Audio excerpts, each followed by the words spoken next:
Après la défaite face au Nigeria, les poulains de Guénouror se sont rattrapés face aux Bleus de la Libye avec un score de 2-1.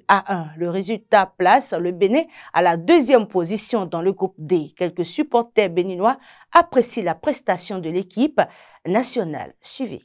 Oui, je crois quand même que cette réaction elle était attendue parce que après la débâcle reçue au Nigeria, il fallait forcément réagir. C'est ce qui a été fait et ça n'a pas été facile puisque très tôt le Bénin a été cueilli à froid avec ce pénalty à la 9e minute. Donc il fallait forcément réagir et ce qui a été fait, ça a été un peu compliqué en première partie puisque les nôtres ont poussé et face à une équipe libyenne qui a joué bas. Forcément quand on sort à l'extérieur, le moins c'est de rapporter un point. Et déjà avec ce but qu'ils ont eu, ils ont joué bas et ça a été un peu compliqué. Malheureusement qu'on n'a pas eu des ailiers qui pouvaient percuter, c'est là ma déception par rapport aux 11 montants de Guénouror, puisque avec Dossou qui n'est pas vraiment en jambe, aligné Dossou sur le côté, c'était un problème et on a vu réellement que ce n'est pas le Dossou de il y a quelques années en arrière. Il avait du mal à percuter, il avait du mal à gagner ses duels en un contre eux, c'est là ça s'est vraiment senti sur le terrain. Heureusement, en deuxième partie, la solution est venue de l'autre. Je veux parler bien sûr de Olaïtan qui, sur une passe, je vais dire millimétrée comme le faisait très bien Mourit à Gobi, a su trouver le pied de Steve Mounier qui aujourd'hui, heureusement, a eu de la chance avec son pied. Et encore, Steve Mounier, on sait très bien, c'est quelqu'un qui remporte vraiment ses duels. Et encore, heureusement pour lui, ça a été dans la super de vérité. Il a eu ce penalty que Olaïtan a su convertir, donc c'est une bonne chose et j'espère quand même que saura garder cette dynamique là pour la prochaine trêve internationale puisque c'est déjà là dans 3 semaines, il va falloir réellement prendre beaucoup de points puis cette double confrontation avec le Rwanda parce que si on laisse passer des points, ce serait compliqué pour la suite et il ne faudrait pas, comme d'habitude on le fait, sortir les calculatrices après. La sélection nationale a un peu du mal à se connecter à son public. Certes, il y a quelques victoires récemment et qui ont essayé de ramener ceux-là qui étaient fâchés. Donc il va falloir réellement, si cette sélection ne veut pas briser cette dynamique-là, il va falloir réellement tout donner, cravacher dur pour pouvoir se qualifier et aller au Maroc. Après le but, oui. Il y a une très belle réaction, on a bien réagi. On a égalisé et puis on a marqué un deuxième but. Seulement qu'il y a certains joueurs qui franchement nous déçoivent. Le niveau n'est pas encore ce qu'on veut.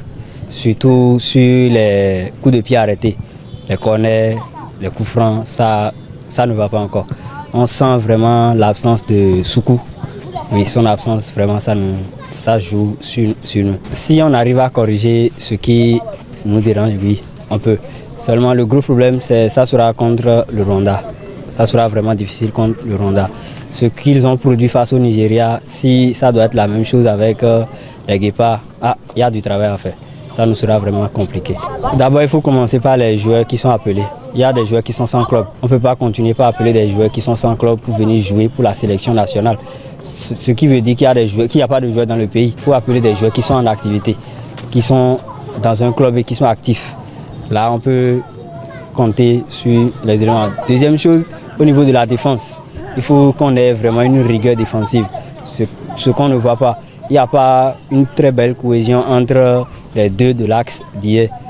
Même face au Nigeria, on a ressenti la même chose.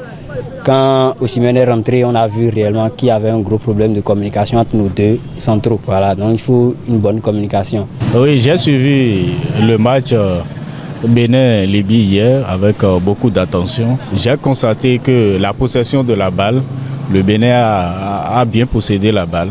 Donc c'est pas mal. Mais seulement que bon, le Bénin, on ne peut pas dire que le Bénin est déjà un pays de foot. Parce que la plupart des joueurs n'ont pas de club. Et ceux qui ont de clubs sont dans les dernières divisions, 3e division, bien 2e division. Donc c'est pas encore ça. Les résultats escomptés sur ce plan-là, ces résultats sont encore mitigés. C'est pas encore ça. Il faudrait que le gouvernement prépare la relève pour que le Bénin soit un pays de foot. Bon, le chemin est encore long. Donc il faudrait que nos Guépards prennent conscience et se préparent bien pour pouvoir gagner le match aller-retour face au Rwanda. Là, après ça, maintenant, on peut espérer la qualification pour la CAN Maroc 2025.